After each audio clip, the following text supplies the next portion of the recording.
Tahu nggak teman-teman? Ada kabar heboh datang dari Rismon. Ternyata dia pura-pura mati. Bahkan sempat-sempatnya mengurus akta kematian di Jepang. Apa alasan sebenarnya teman-teman? Ini dia videonya. Mari kita tonton bersama. Sampai akhirnya beasiswanya habis. Ya. Tapi kalau beasiswanya habis, orangnya nggak selesai. Kalau di Jepang tuh prinsipnya adalah ya Anda harus bayar. Nah, Anda gagal nih, Anda harus bayar. Ganti rugi. Ganti rugi. Ya. Dan itu kalau nggak salah, saya lupa apakah ini disampaikan oleh Farhad Abbas di acara tersebut atau saya dengar kemudian ya. Angkanya mencapai ratusan juta rupiah. gede ternyata ya. Rismon ini pintar tapi gimana caranya nih supaya saya nggak bayar kan dan tidak dituntut secara hukum kan, makanya dia buat sertifikat bahwa dia sudah meninggal. Itu out of the box itu Kan out of the box. Iya. Kreatif luar biasa Kreativitas pintar sekali dia. Karena dia berpikir ya orang Jepang kan kirimin aja surat minta maaf orang ini sudah meninggal. Dan Di ternyata sini benar-benar terungkap. Mengejutkan sekali teman-teman. Rismon ini begitu liciknya. Sampai-sampai demi menghindari utang yang ratusan juta itu di Jepang, dia sampai nekat membuat surat kematian. Ini gimana kalau menurut pendapat kalian teman-teman atas aksi yang dilakukan oleh Rismon ini? Tinggalkan komentar terbaikmu teman-teman di kolom komentar yang ada di bawah ini. Ya kenapa? Karena bagi saya Rismon ini adalah penjahat. Kenapa? Nah, dia ada kesalahan. Pertama, dokter palsu. Masalah ijazah ataupun pendidikannya palsu. Bahkan sempat mengaku meninggal dunia untuk menghindari pengembalian uang dari beasiswa. Waduh. Ya kenapa? Karena bagi di sini Farhad dengan tegas, jelas banget dia menegaskan soal Rismon ini.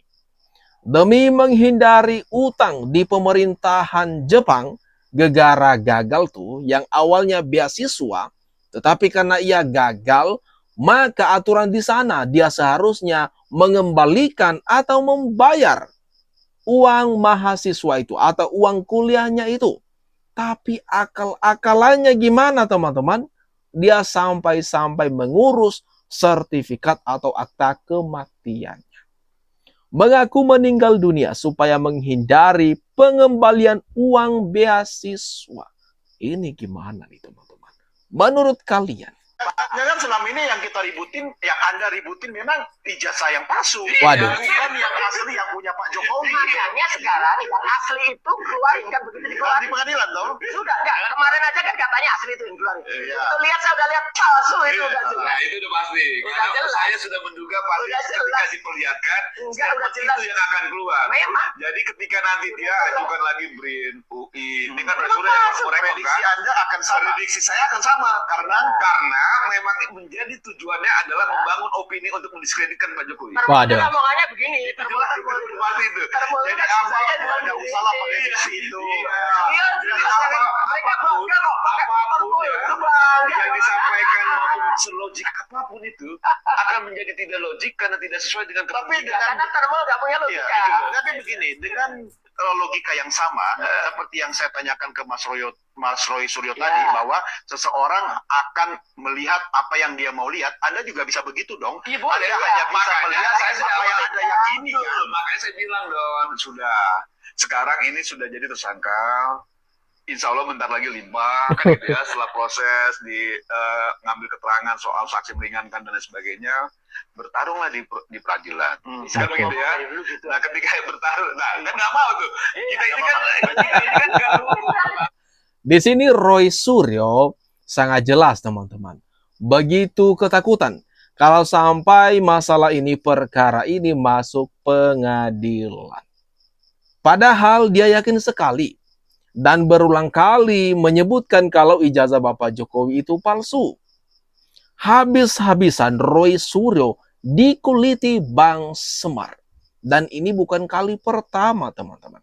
Kalau Bang Semar ini terus menyemprot, membongkar habis bobroknya penelitian, pengakuan dari Roy Suryo ini. Saya mengatakan Jokowi ini sebaiknya lekas diperiksa oleh psikiater. Iya. Ya. Mbah Amin Rais lagi nih. Ya, jangan-jangan dia ini mengidap penyakit egosistik, Ya. eksentrik, egosentrik, narsisistik, ya, dan psikopat. Ya. Psikopat itu merasa paling benar, tidak ada yang melebihi dia. Kemudian ketika dia menipu itu boleh Tidak bersalah ya. Benar, berarti ketahuan psikopat itu karena katakan berbohong, menipu. Ternyata ketahuan penipuannya, makanya buka mukanya. Itu Ada. Enggak ada bahan cerita lain selain menceritakan nyinyir ke Bapak Jokowi. Di sini semua mereka gabung, teman-teman. Ada Rismon, ada Michael Sinaga, dan Mbah Amin Rais, dan satu lagi rekannya. Jadi gabung ini mereka. Apa yang mereka bahas? Ya nyinyir ke Pak Jokowi, memfitnah Bapak Jokowi. Ini tanpa nama Bapak Jokowi mereka nggak bisa ngapa-ngapain ini sebenarnya. Karena teman-teman, apapun, dimanapun, tetap yang dibahas, yang disentil adalah Bapak Jokowi. Waduh, ini gimana kalau menurut pendapat kalian sendiri teman-teman? Mengenai mereka-mereka ini, ada suatu pertemuan ini. Amin Rais Jokowi itu sebaiknya lekas diperiksa oleh psikiater. Waduh, ini enggak kebalik kah? Komen-komen di bawah teman-teman komentarnya. Ya kita juga Pak Roy nuduh-nuduh ya kita jawab Iya, gitu loh. Nggak betul. kita lawan, kita cuma jawab Betul. gitu kan. Ya kalau kita lawan mah soal lain. Ya. Kita lawan mungkin di pemilu aja. Ya. Tapi kalau Pak Roy nuduh ngeluarin tuyul, ngeluarin gajah, ya kita nggak ngeluarin panci juga. Waduh. Ya kita nggak ngeluarin panci juga santai aja.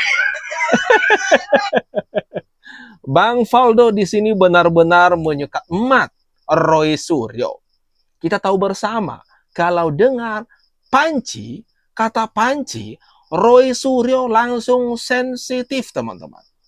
Dan itu merupakan kelemahan terbesar dari seorang Roy Suryo. Tenang aja dah Roy. Bang Faldo nggak akan ngeluarin panci kok untuk ngelawan mereka ini. Sangat mengena sekali teman-teman. Apalagi dibilang ahlinya tidak bersertifikat. Sejak kapan peneliti bersertifikat? Aduh, Coba tanya peneliti di Indonesia nih, ada nggak sertifikatnya? Rizwan lagi teman-teman. Saya nggak mempertanyakan mengenai keabsahan ijazah tersebut dan sebagainya karena saya belum diminta yang berwajib. Oke, belum ada pihak yang meminta untuk saya ikut terlibat dalam hal itu. Betul. Justru saya sekarang ini ingin mempertanyakan kepada pihak-pihak yang mempertanyakan hal tersebut dalam hal keberhakannya, seberapa berhaknya orang yang bersangkutan itu melakukan pengungkapan seperti apa yang sekarang sudah dilakukan. Ya, dan kita yang sipil termasuk saya dan Risman dan Roy, kita ini kan melakukan digital forensik pada saat diminta bantuan baik oleh hakim maupun oleh polisi ataupun pengacara, semuanya penegak hukum ya. Baru kita turun tangan melakukan pengujian. Nah, kalau tanpa diminta yang berwajib, tanpa orang pihak hukum, berarti apa yang kita lakukan itu menurut saya melanggar hukum.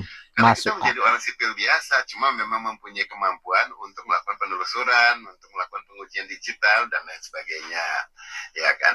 Nah, kemudian pada saat kita menerima penugasan, bila itu justru baru itulah kita seakan-akan mempunyai pangkat keberhakan untuk melakukan pengujian dan bahkan tidak bisa dibilang tidak tersentuh karena apa yang kita lakukan sudah atas nama hukum. Betul. Dan penjelasannya kepada masyarakat harusnya juga dibatasi dalam arti kita harus lihat mana-mana yang menjadi konsumsi masyarakat, mana-mana yang nanti menjadi ulasan untuk masuk ke hukum. Hal itu yang sering saya selalu ungkapkan, ya selalu istilah saya jelas sekali, saya bilang apa yang saya jelaskan selalu adalah nanti kalau yang demi hukum itu secara penjelasan hukumnya itu selalu demi hukum dan hanya kepada orang hukum. Jadi kalau sekedar pengacara aja atau siapalah dia seorang penegak hukum bahkan polisi yang nanya tetapi itu bukan demi hukum dalam arti bukan untuk penugasan, tidak ada suratnya kejelasan surat tugas dan kemudian bukan di pengadilan, saya nggak akan menjawab yang kayak kayak gitu. Nah, sederhana tapi sangat masuk akal ini, teman-teman. Dengar bersama tadi kan, kita dapat saksikan bersama bagaimana Rismon begitu kekeh soal dirinya ini ahli forensik digital. Nah, di sini ada penjelasan yang paling masuk akalnya. Ini baru bisa mereka meneliti kalau memang diminta oleh pihak penegak hukum, diminta oleh pihak pengadilan. Kalau enggak, ini kemungkinan besar mereka melanggar hukum. Jadi kita tahu bersama, teman-teman. Mereka ini meneliti ijazah Bapak Jokowi tanpa permintaan dari Bapak Jokowi, tanpa permintaan dari pihak kepolisian, tanpa permintaan dari pihak pengadilan juga. Lalu ada apa? Kenapa mereka berambisi sekali meneliti ijazah Bapak Jokowi? Coba teman-teman, atas apa yang barusan saja kita bahas ini, kita lihat bersama ini. Tinggalkan komentar terbaikmu teman-teman di kolom komentar yang ada di bawah ini.